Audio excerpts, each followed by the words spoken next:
Welcome to this week's Cook with Cabela's. I'm here with a dear friend, Mark Mazur. Mark and I have worked together for a long time.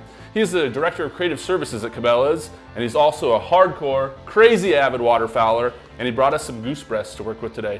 Mark, what are we gonna do with these goose breasts? We're gonna make them into jerky. Jerky is a great way to use up extra goose breasts. I like geese a lot of different ways. A lot of people maybe struggle because they don't know what to do with it.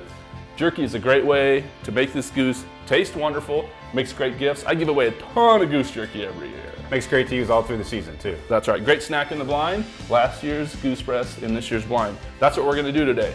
Mark, this is a nice big goose breast you brought me, but it needs a little cleaning up before it goes into the slicer. It doesn't need a lot actually. A lot of this stuff will kind of go away during the drying process. Just a little bit of fat. Yeah. That has that stronger flavor often that waterfowl has. Exactly. I actually like to take out a little bit of this silver skin too in here. Like I said, it doesn't need a ton of cleaning up, but some of that stuff gets a little chewy when it dries. A little bit of fat here on the back side. There's always a seam right there of fat. And then on the other side, actually, I usually like to take all that out. You can see there's a little bit of vein or an artery. I flunked biology, so I'm not sure which. Might be both, actually. Might be one of both. So, real easy to clean off there, though. You just kind of cut down in there almost like a little V, and that'll pull that out. A little bit of prep makes a difference in that final product. Oh yeah, definitely be a lot better. So we got that cleaned up there. The next step is slicing it. There's a lot of different ways you can slice this. For years and years, I just sliced by hand. The problem with that is you don't get uniform slices. Yeah. Then they dry. This piece will be dry when coming out of the dehydrator. This one will still be chewy. Wet. Some will be wet and greasy. So one great thing that I found, just discovered this year, is Cabela's Jerky Slicer. They also make a great attachment that goes on the grinder back there. We have a commercial grade grinder. That attachment goes on there. That slices it too. We're going to use the hand crank one today, but uniform slices, really easy to use. You can make a ton of jerky in a short amount of time.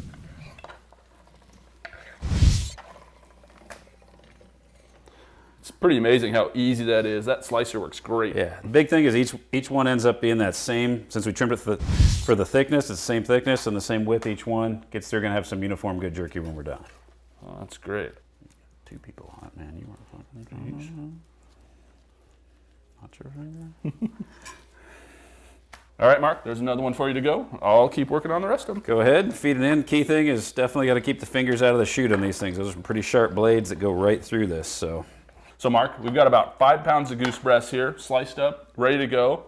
That's the perfect amount because each of these Cabela's Jerky Cure kits seasons 15 pounds, but it comes in 3 pouches of cure and 3 pouches seasoning each. So whether you're doing 15, 5, or 10, all set up and measured, ready to go. That's perfect. So our first step here is to mix all this together. We're going to use that peppered, is that today? This is peppered, one of my favorite flavors. You're going to use the seasoning and then a little bit of the cure, and that's what really cures the meat. It makes it safe to eat. Makes it safe to eat when it's not cooked. So. Especially as it goes through that dehydrating process, taking about 5 hours. But those seasonings, I mean, we were using pepper today, but one of my favorites, that's sweet and hot, where you can bring a little that spicy along with some sweet, good with the jerky, but also hickory, mesquite, many of the original flavors in that. Everybody loves teriyaki as well, so you just want to mix those seasonings together really well. The seasoning and the cure, and then you add about a 1/4 cup of water or so for that 5 pounds of meat. Just helps make sure all that gets evenly mixed and gets distributed to the meat. So. Exactly right. So I'm just going to make sure to get some of that seasoning dissolved in there. Definitely with waterfowl with a stronger flavor, I always found, I mean, this is one of the crucial parts of making sure all of that meat gets covered with an even amount of seasoning. Because if you end up with a piece that doesn't have the seasoning or cure on it, it's going to show itself pretty easily as it ends up in a finished piece of jerky. Yeah, so. and then you can see that on the jerky. If you have a piece that didn't get in the cure, it'll look completely different when it comes out of the dehydrator. And actually, when it goes through the curing process, when you pull it out the next day, it'll look completely different. You'll know the pieces that have been cured and the pieces that haven't. So that's your good point. Excellent, excellent point. You want to mix all that up really well. So after that's been all stirred up, all that seasoned in there, just get all that in there. I'm going to scrape some of that out. And you want to use cold water when you're doing that too. You don't want to use hot water because that's going to start cooking that meat.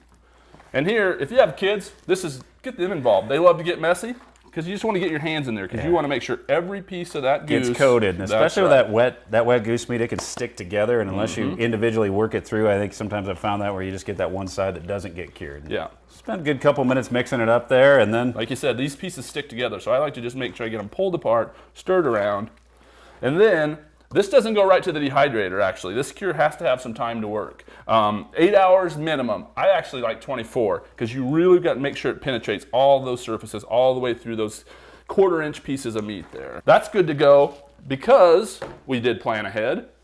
So we're gonna go ahead and put that in the refrigerator, just let it sit there overnight, make sure it stays cold. But actually what I would do is put it right in a Ziploc bag, squeeze the air out of it, and then as that sits in there overnight, massage it a few times. Go in there, pick it up, get in there and massage it around just so every piece gets coated. And then when you're ready to go to the dehydrator, got it right here. So I've got this stuff, made it up last night. It's actually teriyaki flavored because, as I said, everybody loves teriyaki. I'm gonna dump all that out, and these are gonna go on the trays. So I'm gonna throw this bag away, then I'm gonna go get the trays, and we'll get everything laid out. All right, Mark, so I've got that teriyaki that's been sitting overnight, and we're gonna go to the trays and dehydrator. One little trick I like to do is set these trays over a meat tub, or you can use like a cookie sheet. Because it keeps the counter clean. That's right, it keeps the counter clean and keeps the wife happy. So we're gonna move on to that, and I usually just take a handful, throw it up here, and then I just start laying out. Actually, I'll get you a handful over there, and I'll put one over here. Start spreading it around. That's right. Again, want to allow for some spacing here, just so you get enough airflow coming through in that in the dehydrator, and that they're not touching where you get any of that wet spots and it gets dried all the way through. That's exactly right. I try to do about 1/4 inch usually, somewhere in that range. Like I said, you want that airflow to really work around there. And with these Cabela's commercial dehydrators, that fan in there works really well. You don't have to move the trays. You don't have to pull the bottom tray. Some of those older dehydrators, you have to move them around. Exactly. That fan really pumps the air through. So give you a little bit more there. We've got a lot of trays, so we'll be able to get this whole 5-pound batch into that dehydrator with room to spare. So now that we've got this jerky laid out in the trays, we just got to go ahead and get it in the dehydrator and get it drying.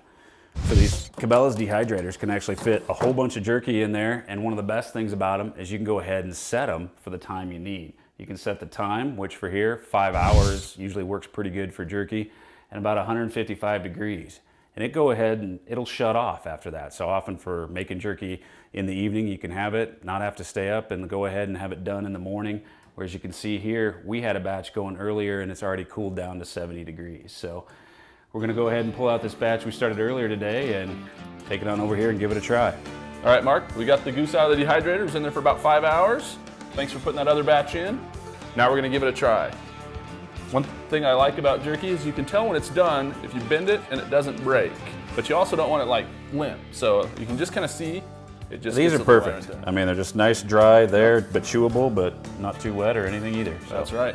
They're dry enough that they're cooked all the way through, cured. You can throw them in your pack and not have to worry about them. You don't have to refrigerate them. And if you're gonna use it for a long time or not gonna use it for a long time, drop it in the freezer in a vacuum sealed bag, works great. But otherwise, these are great snacks, great for the kids, great for hunting.